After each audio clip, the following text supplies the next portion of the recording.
Hey everyone, it's me Joe. Today I'm doing the first in my supermodel series and I'm doing Linda Evangelista. Now I've started by gluing my eyelids and I've done a tutorial on that, and also I didn't include my base routine in this video, but I've done a tutorial on that as well. Now I frequently get told I look like Linda Evangelista and I do this look quite a lot, so I'm really confident doing it. I really hope you enjoy it because I really love doing it. The 90s supermodels are such inspirations to me, and I've based my whole aesthetic based on Linda Evangelista and the Versace shows. It's kind of like the core of what I do when it comes to beauty. It's bronze, golden and really easy to do, so I really hope you enjoy it. My Facebook is a top link below, and I'm doing a couple more after this. I think I look a little bit more like Mila Jovovich than Linda Evangelista, but I get told I look like both of them, so I thought I'd do the Linda eye, and that will be the one. Alright guys, I really hope you enjoyed the tutorial. I've thrown this on the last minute, something on my wardrobe just to glam it up for the final. Alright guys, I hope you subscribe to my YouTube. I'll see you all soon and enjoy the video. I'm going to be using Studio Fix Foundation in NW30 and Studio Fix Foundation in NW10 today, and I'm going to contour and highlight. So if you want to know how I contour and highlight, check out my tutorial in the links below because I did a full one yesterday.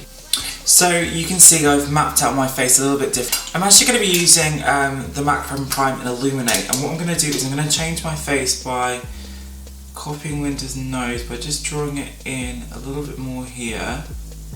I've also changed my hairline in a more square-like shape because I think it's more appropriate. Now, if you're darkening your skin tone, which I've done today, you have to be aware that if you're going to wear shoulders out, it's going to look different. I've matched this area because I'm going to wear a dress that doesn't show my shoulders in a second, and you have to just be aware of what you're kind of going for when you're doing your makeup. Using a Benefit brow palette, it's the Beautiful Eyes one, I'm going to be taking the darkest colour. I'm going to use this colour to really shape Linda's brow and bring out an arch, and her arch was always at the back of the iris. About there, and it came down like that, like so, and I'm going to match that up. So I've just drawn in my eyebrows. I think that one needs to be a little bit more like that, but because my face is a little bit uneven, I want the gaps to be the same on each side, so I'm going to leave it like that and I'm going to go with it. Now, I was given this gold pigment on a shoot ages ago. I'm not quite sure what colour it is because it's a really old MAC pigment when they still had no the big pots. So I'm going to use this, and it's like a gold colour. I'm going to use, this is like a gold sheen, and I want it to just go through the cheeks a little bit and in the sides of the nose. So let's go in with the eyes. For the eyes, I'm actually just going to use some simple sparkling brown colours. I'm using a bronze by MAC, that colour. And I'm probably going to use the colour we just used in the brows by Benefit because I want it to be a consistent colour tone. So what I'm going to do is I'm going to use one of my 242 brushes and really wing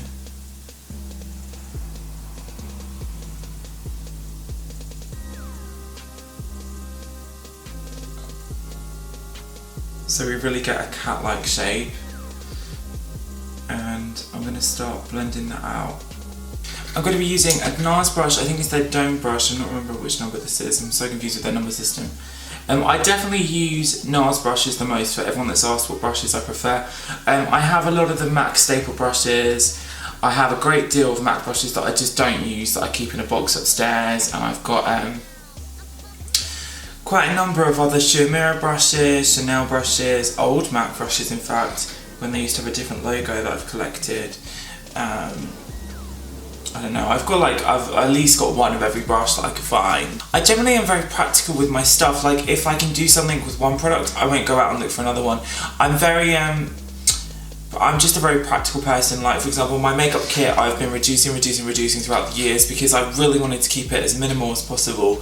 It benefits me because I won't have to carry things around when I'm actually working as a makeup artist, but it also is very it trains you to be resourceful with products because you don't have these products at all times. Not everyone that's going to watch my videos is going to have every single product I have. And I went from having literally I have an Ottoman king size bed that flips up. the entirety of that was full of makeup. I had a vanity full of makeup, my office is full of makeup, that cupboard's full of makeup, and I have my kit. And it was to a point where I was just like, why on earth do I need all this stuff? I really don't. I had every pigment in every colour, I had every eyeshadow in every colour, I have every brush I could find, I had every eyeshadow I could find, every blush I could find, every foundation I could find. If I can do an effect with one product or two products, I will get rid of the thing that I don't need. So that's how I've become more kind of like trained as I've got older. So I'm starting to wing the eye out and I'm rubbing it against the lower lash lines. I'm going to use a touch of that dark brown we used in the brows, and only a very touch of this because I don't want it to dominate the eye colour.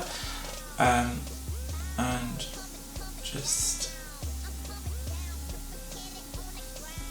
I'm going to be taking my Studio Fix in NW15 and I'm going to push that against the outside of this shape so we really get a real cat eye elevation out here.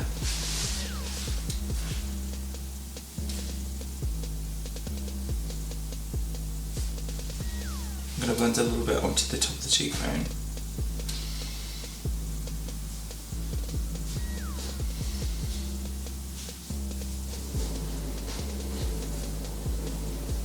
I'm using it almost like an eraser tool to neaten up the lower lash line and dull down the colour. I'm going to be using Prep and Prime Illuminate in Radiant Rose, and I'm going to run this against the lash line, and I've glued my eyes as I said earlier, so I can't move them that much. I'm going to use it just through the lid so it really catches the light.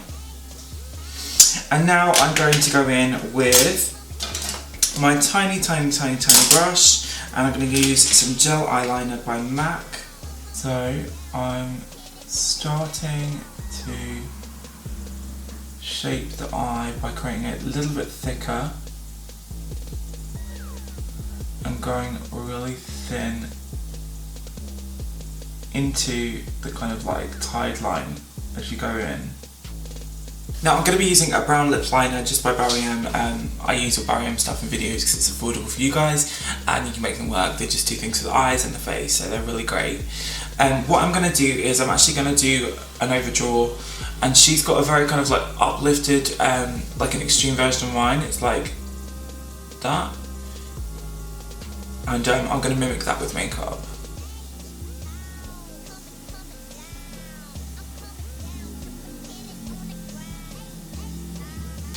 I'm actually going to be taking some concealer now, and I'm going to use an orangey concealer from my Dermacolour palette, and I'm going to push this throughout, and you have to have really well moisturised lips to do this. I'm just using a Lollipop Loving to really blend this in and kind of give it a sheen of gold. I'm going to change my outfit and I'll be right back. So here is my finished Linda Evangelista look. I really hope you liked it. I thought the off-shoulder thing was so current Linda with the short hair, and hopefully if I've got some magical powers of computer skills, I can make my hair similar colour as well. So I really hope you enjoyed this one. I'm going to do a few more of the supermodels, and hopefully I can do equal transformative stuff, even though I look more like Linda than the other ones. But alright guys, follow me on Facebook, subscribe, and I will see you all soon. Realness.